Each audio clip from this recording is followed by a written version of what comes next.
Јас сум Дијан Димиджиевски, по вокација шумарски инженер.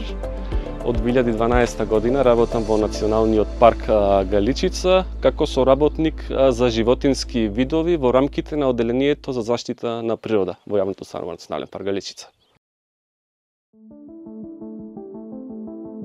Биодиверзитетот представува вариетет од животни форми на планетата Земја, како што се растенијата, животните, микроорганизмите, гените кои тие ги содржат, но и екосистемите кои тие ги формираат.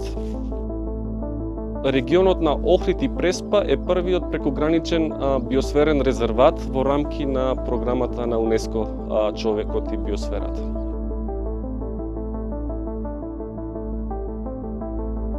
Преспа представува жариште за биолошка разновидност и тоа пред све се должи на разноликоста на екосистемите што Преспанскиот регион ги има. Преспанскиот регион е значаен и од причина што тука има влијание на различни видови на клима. Имаме од југ продорна медитеранска клима, тука имаме континентална клима, додека и во повисоките делови од планините Галичица, Баба, Вигла и така натака имаме и алпска и субалпска клима. На територија на Националниот парк Галичица има преку 1700 видови на растенија, 3300 видови на животни. Во Преспанскиот регион има преку 290 видови на птици, од кои околу 140 се гнездат токму во Преспа. Во Преспанскиот регион има 29 различни видови на лилјаци, а вкупниот број на лилјаци во Европа е 43. Многу од овие видови се ендемични и се наоѓаат само во Преспанскиот регион и на околните планини околу Преспа. Значи во Националниот парк Галичица се забележани 161 вид на дневна пеперутка, од вкупно 202 кои се наоѓаат на наша територија. Само за споредба колку е тоа голема бројка, на територија на Холандија, Белгија, на цела територија на овие држави има само 40-50 видови, а само во Националниот парк Галичица има 160 видови на дневни пеперутки. Еден од видовите по кои Преспа е најпрепознатлива е кадроглавиот пеликан. Неговата популација во Преспа брои над 1200 парови и оваа бројка представува околу 30% од светската популација на овој вид. Значи во светски рамки овој вид се води како засегнат на црвената листа на засегнати видови, а во Преспа неговата популација е на многу високо ниво.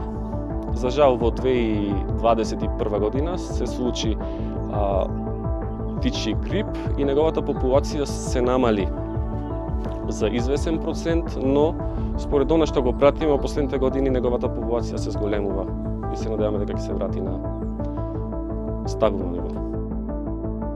Островот Голем град од 2008 година на него редовно е посетен од страна на истражувачи, биолози од нашата земја, но и од пошироко, од Србија, од Франција, од Соединетите Американски држави, од причини што островот Голем град представува херпетолошка лабораторија на отворено и се смета како една од најдобрите во Европа. Покрај змиите на островот Голем град се истражуваат и желките. Имено таму е присутна херманиевата желка, Тестудо хермани, чија популација е најгуста во европски рамки, околу 100 единки на 1 хектар. Но за жал, при истражувањата беше утврдено дека соодносот на машки и женски единки е несразмерен. На 8 мажјаци има само една женка. И тоа ја прави оваа популација на подолг период неодржлива. И Националниот парк Галичица, и Националниот парк Пелистер, и Преспанското езеро се дел од Емералд мрежата, но Целта која сакаат сите да ја постигнат е да бидат дел од најголемата кохерентна мрежа на Европската Унија, тоа е Натура 2000. Значи, во рамки на проектот за зајакнување на капацитетите за Натура 2000 и Сајтес, сите овие 4 заштитени подрачја се потенцијални кандидати да бидат дел од мрежата Натура 2000. И во тек се спроведуваат научни истражувања со цел да се направи дополнителна валоризација на овие подрачја, но паралелно на овој процес има и одржување на обуки, тренинзи за Натура 2000 за вработените во заштитените подрачја, но и за сите засегнати страни. Овој проект во кој бенефит имаат заштитените подрачја во Преспа е поддржан од Европската Унија. Во минатото доста проекти се спроведени во овој регион, финансирани од Европската Унија. Во 2017-18 година преку програмата ЕУ за тебе и грантова шема заштитените подрачја беа поддржани од Европската Унија. Во Националниот парк Галичица беше формиран репродуктивен центар за елени и беше извршена реинтродукција на европски елен. Целта на овој проект беше да се стопира сукцесијата во високопланинските подрачја во Националниот парк Галичица, но и да се врати популацијата на европски елен која била присутна. Галичица има огромна биолошка разновидност и од тие причини од секогаш била атрактивна за научно-истражувачка дејност.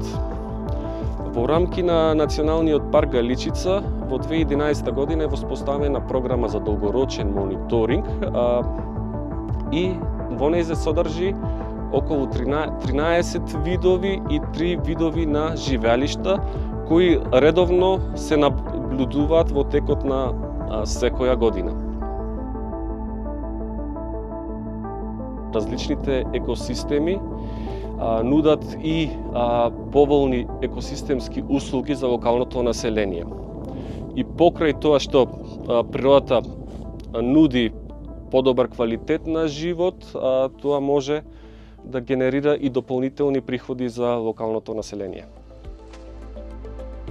Заштитата на природата не познава граници. Од тие причини би било залудна заштитата на природата од македонска страна доколку таа не се штити од во грчкиот дел на Преспа или албанскиот или обратно.